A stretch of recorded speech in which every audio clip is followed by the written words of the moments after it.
Welcome the second class of the operating system.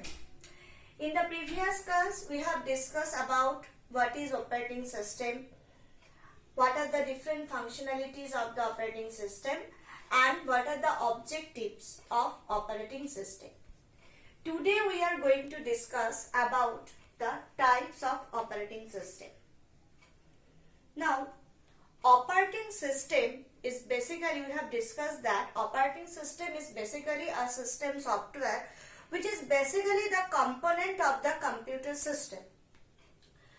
So, many operating systems, different operating systems has evaluated with the evolution of the hardware devices.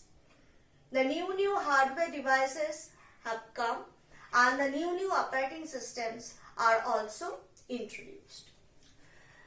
The first operating system we are going to discuss today, that is the batch operating system.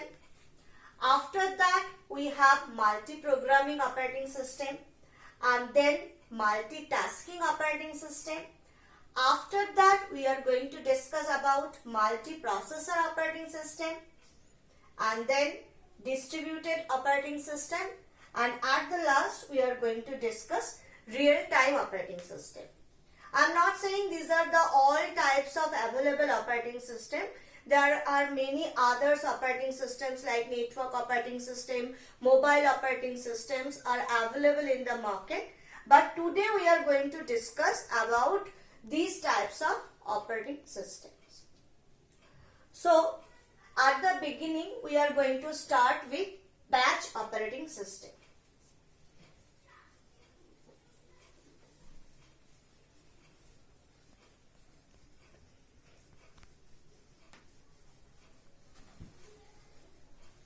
So, what is a batch?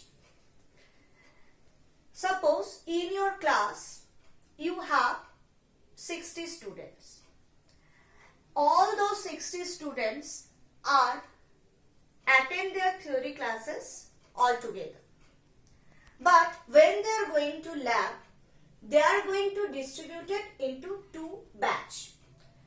Each batch having 30 students. So basically we are making a batch of student. Now in the operating system we have no student. We are again here also we are making a batch. But here we have no student. So we are making batch of jobs. Now the question comes, what is job? What is job? Job is basically consisting of programs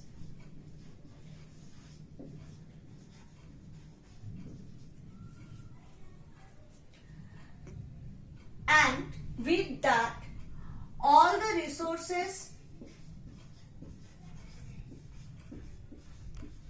allocated to that programs for execution and all the other things that is required for that program for execution. So job is not basically equals to program. It is programs with the other things that is required for its execution. So whenever you are going to discuss about batch operating system, this job comes. So basically you can take job as a basic unit of work in batch operating system. Now suppose we have multiple jobs. Suppose we have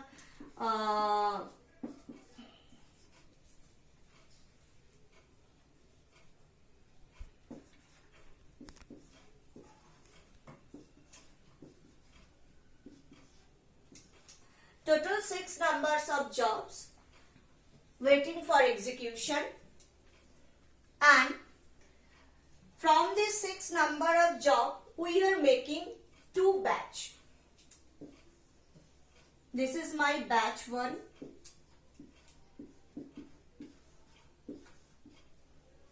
and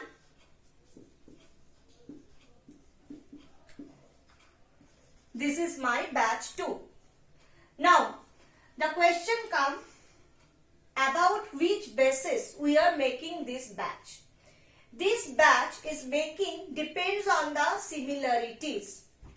We know that if we do a similar kind of jobs, then repeatedly we are doing a similar kind of jobs, then it will take less amount of time and we can perform it more efficiently.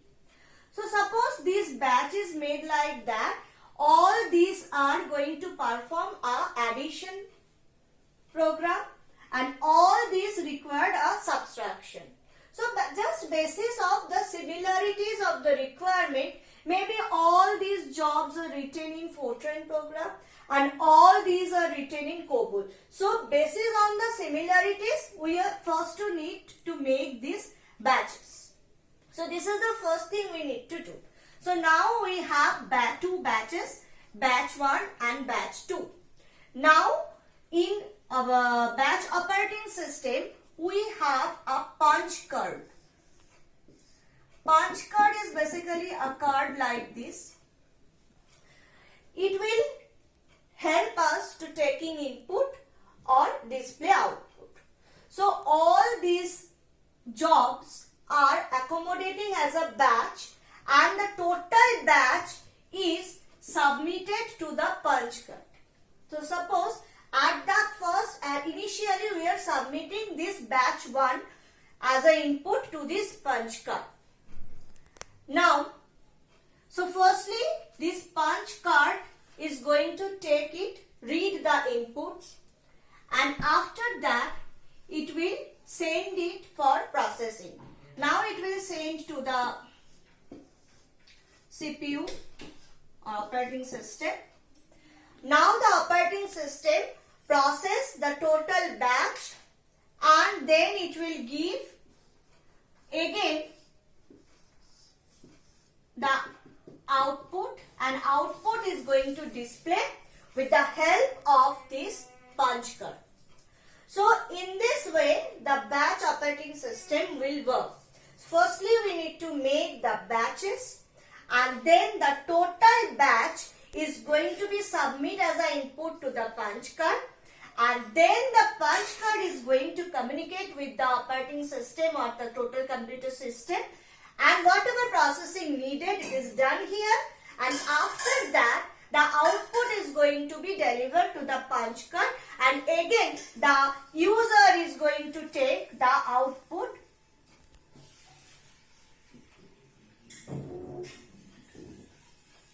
from the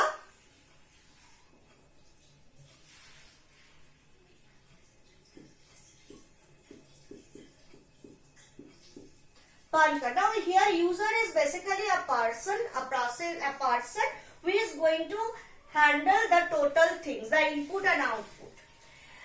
Now the question comes, when one batch of job is going to deliver to the punch card or punch card is reading this total batch, then what this CPU do?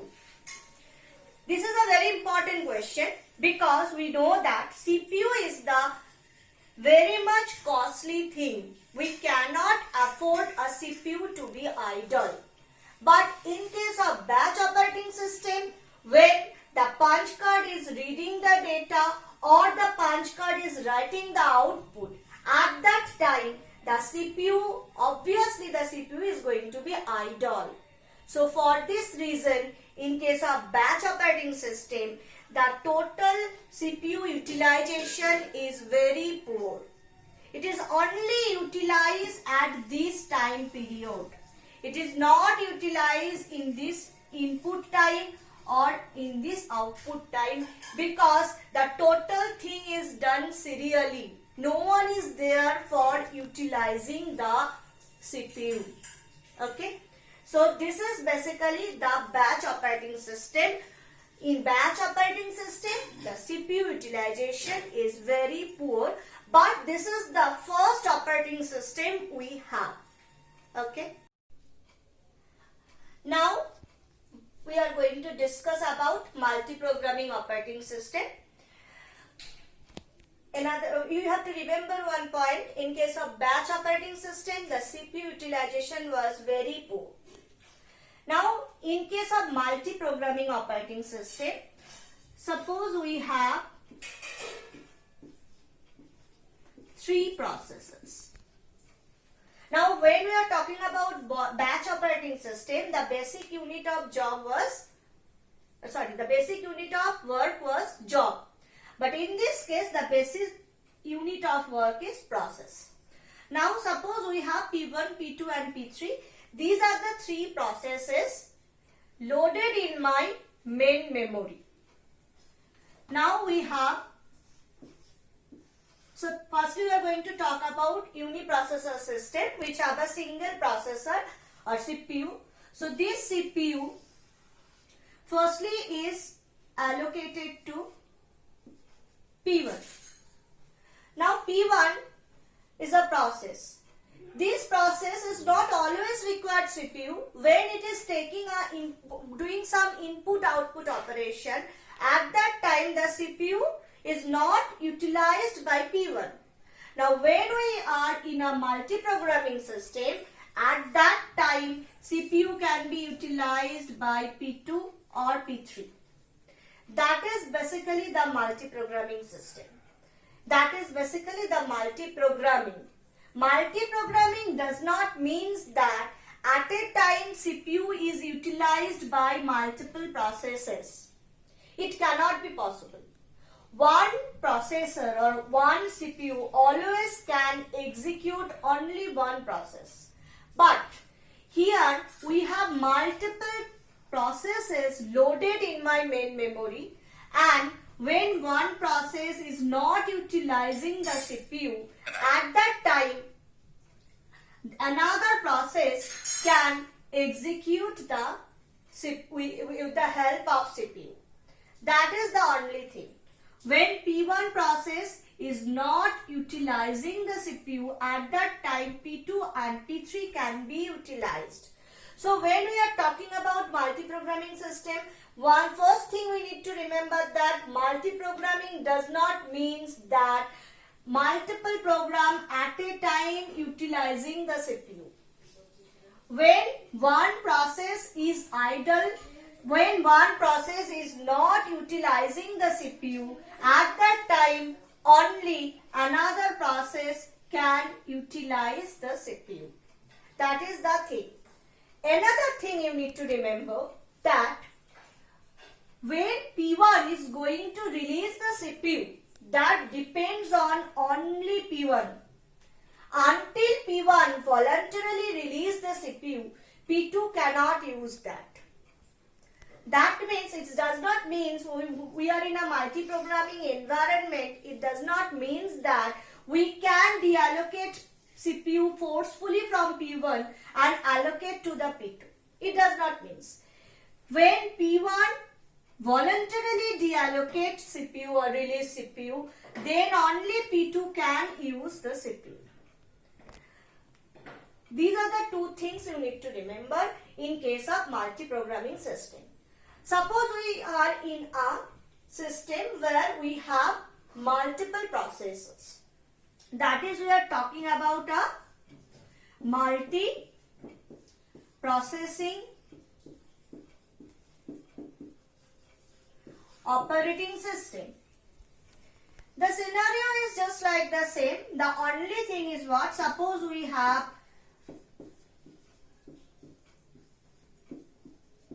multiple processes waiting for execution and loaded in the main memory, and in that particular system they have multiple processors like CPU 1, CPU 2, CPU 3, like that. So in this environment, at a time P1, P2, P3, these 3 processes can execute with the CPU. In this environment, at a time P1, P2, P3, all these 3 processes can execute with this CPU. They don't need to go for I/O operation. But the thing is the same. In this case, we have only one CPU, so at a time only one process can execute its execution. Here we have 3 CPUs, so at a time 3 process can execute the execution. That is the only difference. Okay, clear student? Multi-programming and multi-processing operating system. Okay, now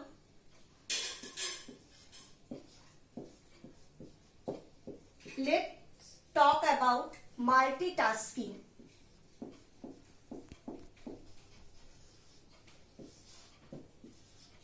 Multitasking operating system. In multitasking operating system, the scenario is more or less same. Again, we have 3 processors and we have 1 CPU. When we have talked about multi-programming, we have discussed that in case of multi-programming, until P1 voluntarily release the CPU, it cannot be allocated to P2. But in case of multitasking, the scenario is quite different. Here, when P1, suppose P1 is executing, after a certain time slot, say 2 seconds, the CPU is forcefully deallocated from P1. It is not depend on anything of the P1. If P1 have something for execution or if P1 have nothing for execution, whatever else, after 2 seconds, the CPU or the processor is forcefully deallocated from the P1 and it is going to given to the next process, that is P2. And after 2 seconds, again it is going to the next process, that is P3. And after that, after this 2 second time slot, again it is coming to P1, and in this way the things goes on until one process are complete. So here the total time period of the CPU is going to be distributed. There is a time slot. According to the time slot, every process have a dedicated time period on CPU. At the time slot of P1, P1 is the only owner of CPU. At the time slot of P2, P2 is the only owner. At the time slot of P3, P3 is the only owner. This multitasking operating system is also called time sharing. So time sharing and multitasking is basically same. The difference between multitasking and multi-programming must be very clear. In both of the cases, we have multiple processes waiting in my main memory. The difference between, I am talking about the comparison between multi-programming versus multitasking or time sharing. The thing is, in both of the cases, we have multiple processes waiting in my main memory and all are waiting for the CPU. But in case of multi-programming, we cannot forcefully deallocate CPU from one process. But when we are in the multitasking, if the time slot expires, we can forcefully deallocate CPU from that particular process and it can be given to the another process. So that is the difference between multi-programming and multitasking. Otherwise, in the both cases, we have multiple processes waiting in the main memory. They are ready for execution. So because CPU is not being idle of any time, when one process is going for IO operation, CPU is working with another process. So the CPU utilization is very high in case of multitasking and in case of multi-programming both. If we compare With the batch operating system, in the contrast to the batch operating system, CPU utilization, remember, CPU utilization is very high in the case of multitasking and multi-programming operating system. So, in multitasking operating system, in multi-programming operating system, if it is in a uniprocessor system, then we have only one CPU, we have multiple jobs. These multiple jobs is waiting for the main memory for their execution. Whenever the CPU is available, one process starts its execution. Now, if we are in a multi-programming system, then until the job voluntarily release the CPU, another job need to wait. But if we are in a multitasking system, then one process, when the time slot is expired, this time slot must be decided previously in the starting time. So when the time slot is expired, then the operating system forcefully deallocates CPU from that particular process and it is going to the next process. So in this way, the multi-programming or multitasking operating system run. When we in a multiprocessor system, then we have multiprocessing operating system, but the main thing is what? In this case, we have only one CPU. When we have multiprocessors, that means we have multiple processors, then we can have multiple CPU, and that multiple CPU is going to be work as a multi-programming or multitasking. The main scenario remains same. Only the thing is what, in the previous case we have only one CPU for this three process, and in suppose in multi-programming system we can multi-processing system we can have n numbers of CPU for these processes. So the next thing comes, the next type of operating system. The next type of operating system is distributed operating system. Now, up to now, we have discussed about batch operating system, multi-programming operating system, multitasking operating system or multiprocessor. But we are talking about a single system. But when we come to the distributed operating system, that means we can have multiple systems.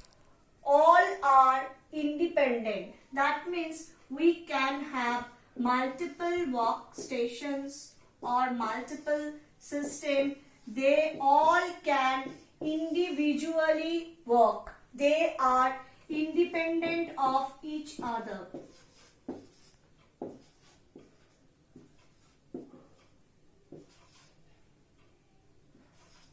So we can have multiple workstations. All are independently execute everything. That means all can have their own processor, own memory, etc. etc. They are all work as an independent unit and they are all connected through a computer network.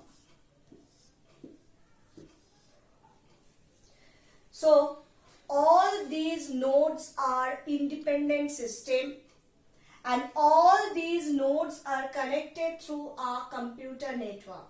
This is basically distributed operating system where we can have multiple workstations. All are independent with each other. All can have their own processor, their own storage, everything they can have, but they are connected through a computer network. So here the type of operating system we have, that is distributed operating system. In this, all these systems are loosely coupled because they are connected through a computer network, but one operating system must be installed in all these machines or all these workstations. That is basically distributed operating system. So this distributed operating system is basically a new type of operating system. In today's scenario, if you think, or suppose if you are thinking about a banking system, in every bank we have very familiar with the core banking facility. Suppose we have an account in Kolani branch, but from Kolkata we can easily operate that account because of this core banking, and it can only possible for this distributed network, for this distributed system, because suppose if you think all these as a branch of a bank, you can see all these branches are connected through a network. So if your account is located in this branch and you are operating through this branch, it can be operating using this network. And just like you are locally operating, the total thing can be operated. So for this type of applications, you require this distributed operating system. Okay. So this is basically the distributed operating system.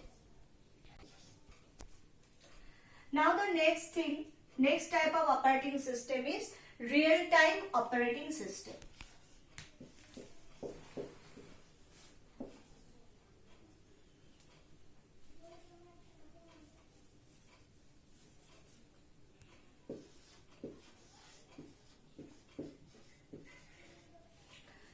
Now, in today's world, the robots are doing operations. Chemical plants are monitored remotely. We are launching missiles. We are launching satellites. So, in all these cases, time is a very important thing. In every system, we require some output. The output can be a wrong output, it can be a correct, it can be an incorrect output, it can be a correct output. Other than the real-time system, for all other systems, if the correct output received, then it is okay. But in case of real-time system, there is another parameter, that is time. The output should be come in time. So we require correct output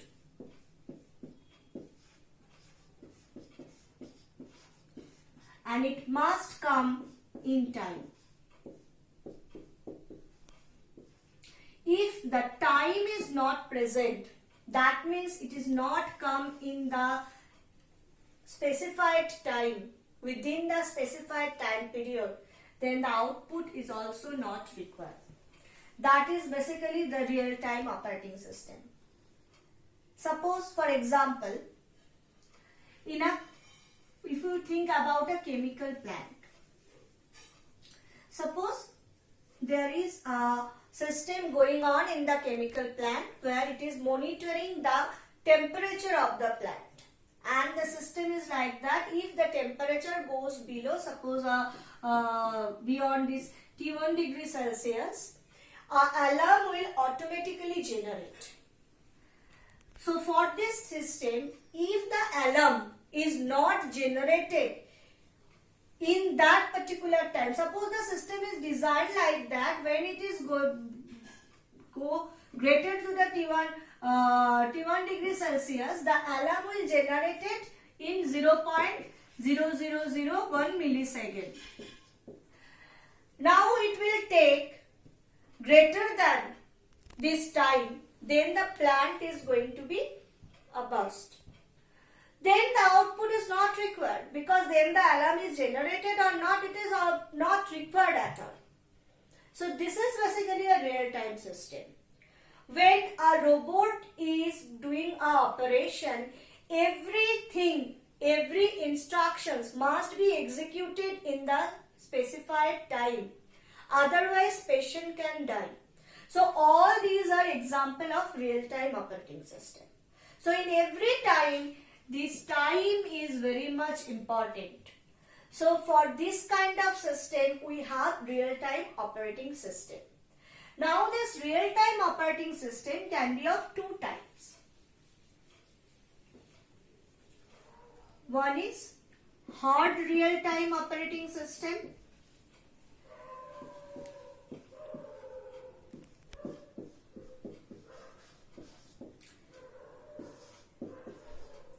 another one is soft real-time operating system.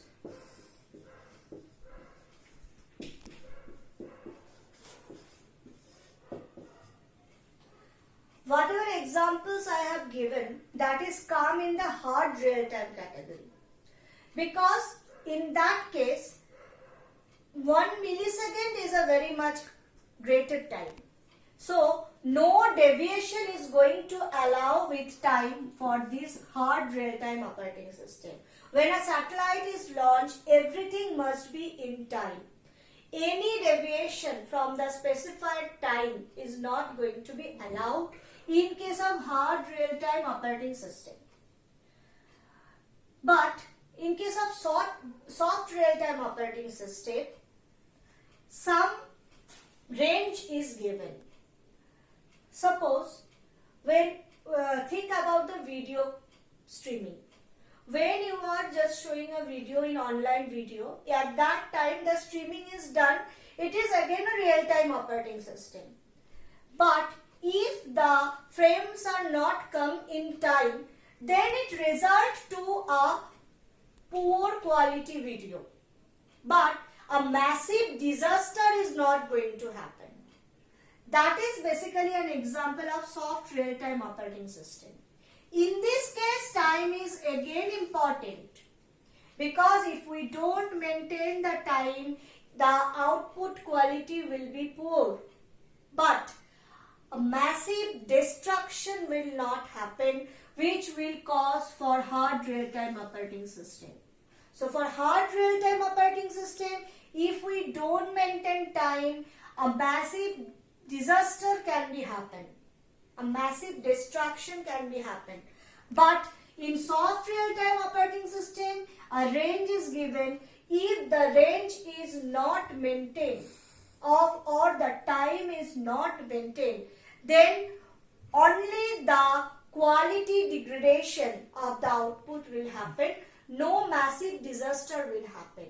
So this is basically hard real-time and soft real-time, and obviously a special type of operating system is required for this type of system. So that is basically the real-time operating system. So these are the types of operating system basically we have. Firstly, we have discussed about batch operating system, where the jobs are distributed in the batches and serially they are going to execute it. Obviously, the CPU utilization was very poor in case of batch operating system. After that, we have multi-programming and multitasking for a uniprocessor system. In that case, multiple jobs are available, multiple programs are available, so CPU time is not going to be wasted. The difference is what? In multi-programming, a program should voluntarily release the CPU, then only another program can come. But in case of multitasking, every process is a specified time slot is given to every process. So when the time slot expires, then the CPU is automatically going to the next program. If you think about multiprocessor system, then we have multiprocessing operating system, and then for the advanced things we have distributed operating system and real-time operating system. So these are the operating system that we have, and we have to study these operating systems in your syllabus. Thank you.